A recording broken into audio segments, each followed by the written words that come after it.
India's got to London എന്ന ഷോയിൽ കേരളത്തെ കളിയാക്കിയപ്പോൾ നമ്മൾ മലയാളികളെല്ലാം സട കുടഞ്ഞെഴുന്നേറ്റു. ലിറ്ററസിയുടെ കാര്യത്തിൽ മാത്രമല്ല എല്ലാ കാര്യത്തിലും നമ്മൾ മുന്നിൽ തന്നെയാണ് എന്നുള്ള ഒരു സ്വകാര്യ അഹങ്കാരം ഓരോ മലയാളിയിലും ഉണ്ടായിരുന്നു. എന്നാൽ ഇന്ന് ആ അഹങ്കാരമെല്ലാം പൂർണ്ണമായിട്ടും ഇല്ലാതാക്കുന്ന രീതിയിലുള്ള വാർത്തകളാണ് കേരളത്തിൽ നിന്നും വരുന്നത്. അതായത് കോട്ടയം നഴ്സിംഗ് കോളേജിൽ നിന്നുള്ള റാഗിംഗ് വാർത്തകൾ. മൃഗീയം കേരളത്തെ പുതുതലമുറ മൃഗീയമായി കൊണ്ടിരിക്കുകയാണ്. ഏതാനും ദിവസങ്ങൾക്ക് മുൻപ് ഇതുപോലൊരു റാഗിംഗ് വാർത്തകളിൽ ഇടം പിടിച്ചിരുന്നു. അന്ന് ഇരയായ വിദ്യാർത്ഥി ആത്മഹത്യ ചെയ്യുകയുണ്ടായി. ഇരയുടെ മാതാവിന്റെ പരാതിയെ തുടർന്നുണ്ടായ അന്വേഷണത്തിൽ കുട്ടി ക്രൂരമായ റാഗിങ്ങിന് ഇരയായതായി കണ്ടെത്തി. അതിന്റെ ഞെട്ടിൽ മാറുന്നതിന് മുൻപാണ് മറ്റൊരു സംഭവം കോട്ടയത്ത് നടന്നിരിക്കുന്നത്. എന്തായാലും വിശദമാക്കാം. I'm Swathi. Welcome back to talk space.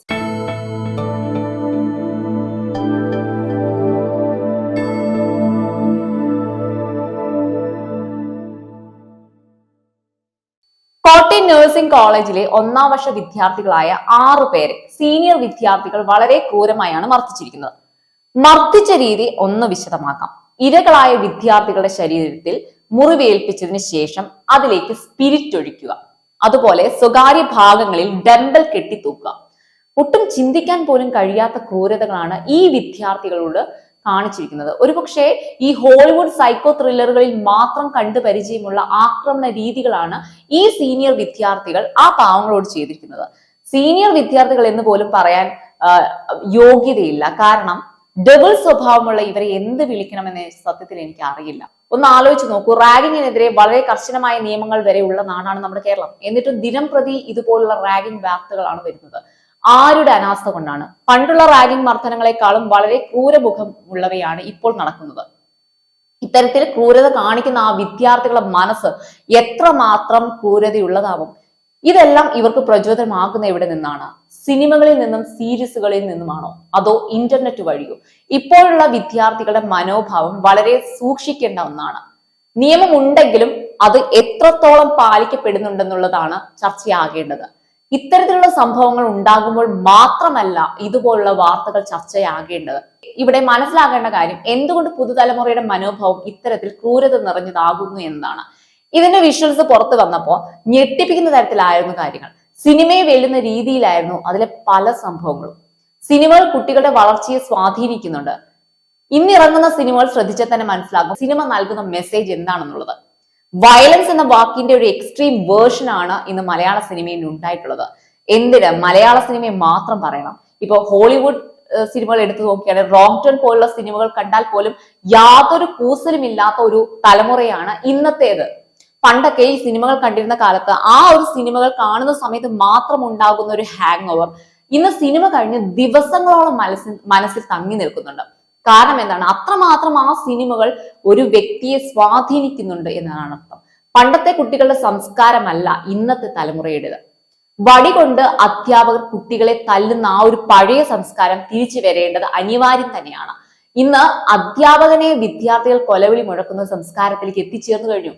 അധ്യാപനവും വിദ്യാഭ്യാസവും സൗഹൃദ രീതിയിലേക്ക് വരണമെന്ന് പറയുന്ന കാലമല്ല ഇത്. ശാസിക്കാനും ശിക്ഷിക്കാനും കഴിയില്ല ഇന്നത്തെ തലമുറയെ. കാരണം അത്രത്തോളം ഈ ഒരു തലമുറ മാറിക്കഴിഞ്ഞു. അവർ കാണുന്നതും കേൾക്കുന്നതും വയലൻസ് ആണ്. സ്വാഭാവികമായിട്ടും അവർ ചെയ്യുന്നതും ഇത് തന്നെയാണ്. റാഗിംഗ് നിയമങ്ങൾ കർശനമായി പാലിക്കപ്പെടുന്നില്ല എന്നതിന് ഉദാഹരണം തന്നെയാണ് ഇത്തരത്തിലുള്ള കൃത്യങ്ങൾ ആവർത്തിക്കുന്നത്.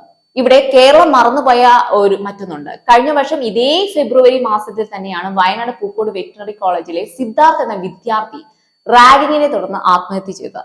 1988 കാലഘട്ടങ്ങളിൽ ആണ് ഏറ്റവും കൂടുതൽ റാഗിങ് നടന്നിട്ടുള്ളത്. അതിനുശേഷം ആണ് ഈ കലാലയങ്ങളിൽ ആന്റി റാഗിങ് നിയമമെല്ലാം വരുന്നത്. പക്ഷെ എന്നിട്ടും കലാലയങ്ങളിൽ അങ്ങായിട്ട് റാഗിങ് നടന്നു വന്നിരുന്നു.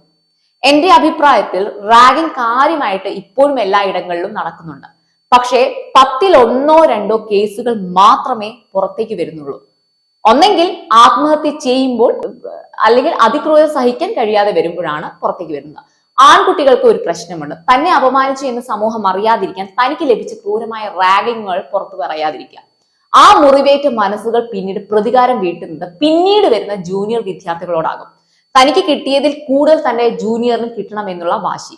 ഈ ഒരു 5 വർഷത്തെ മാത്രം രാജ്യത്തെ കണക്കുകൾ പരിശോധിച്ചാൽ ഏകദേശം 25ഓളം വരുന്ന വിദ്യാർത്ഥികൾ റാഗിങ്ങിന് ഇരയായിട്ട് ആത്മഹത്യ ചെയ്തിട്ടുണ്ട്. ഇത് UGC പുറത്തുവിട്ട റിപ്പോർട്ടാണ്. ഇതിപ്പോ റാഗിങ്ങിൽ തന്നെ അതിര് കടന്ന രീതിയിലാണ് നടന്നിരിക്കുന്നത്. ക്രൂരമായുള്ള മർദ്ദനങ്ങൾ. എവിടെ നിന്ന് ഇൻസ്പയർഡ് ആകുന്നു ഇവർ? സിനിമകൾ തന്നെ അതിന് ഒരൊറ്റ ഉത്തരം എന്ന് എനിക്ക് പറയാനുള്ളൂ. വയലൻസിനെ സെലിബ്രേറ്റ് ചെയ്യുന്ന ഒരു പുതിയ കാലമായി മാറി. പണ്ട് ഹൊറർ സിനിമകൾ കാണുമ്പോൾ പേടിച്ച് കസേരയ്ക്ക് പിന്നിൽ ഒളിച്ചിരുന്ന് കണ്ടിരുന്ന ഒരു തലമുറയല്ല ഇന്നത്തേത്. എത്രമാത്രം ഭീകരത ഉണ്ടായാലും അത് ചങ്കൂറ്റത്തോടെ കണ്ടു നിൽക്കുന്ന ഒരു തലമുറയാണ്. പക്ഷെ കണ്ട കാര്യങ്ങൾ അവർ ഒരിക്കലും മറക്കില്ല. പകരം അത് ഫീഡ് ചെയ്ത് വെച്ച് അതുപോലെ അനുകരിക്കാൻ ശ്രമിക്കും. എന്നാൽ ഇതൊരിക്കലും മാതാപിതാക്കളുടെ ശ്രദ്ധയിൽപ്പെടുന്നില്ല. പകരം അവർ ചിന്തിക്കുന്നത് എന്താണ്? തന്റെ മകൻ അല്ലെങ്കിൽ മകൾ ധൈര്യവതി അല്ലെങ്കിൽ ധൈര്യവാനാണ് ഇതൊക്കെ കണ്ടിട്ട് എന്നതാണ്. പറഞ്ഞു വരുന്നത് സിനിമകളുടെ സ്വാധീനം ഒരു പരിധി വരെ കുട്ടികളിൽ വയലൻസ് എത്തിക്കുന്നുണ്ട്. അത് അവർ പ്രയോഗിക്കുന്നത് ഇതുപോലുള്ള അവസരങ്ങൾ അവർക്ക് ലഭിക്കുമ്പോഴാണ്. അതുപോലെ എടുത്തു പറയേണ്ട ഒന്നാണ് കുട്ടികളിലെ ലഹരിയുടെ ഉപയോഗം. പണ്ടൊക്കെ ലഹരി എന്ന് പറയുന്നത് സിഗരറ്റും മദ്യവും മാത്രമായിരുന്നു. ഇന്ന് പക്ഷെ അതല്ല സ്ഥിതി. കഞ്ചാവും MDMഉം എല്ലാം സുലഭമായി കുട്ടികൾക്ക് കിട്ടുന്ന ഒരു കാലമായി മാറി.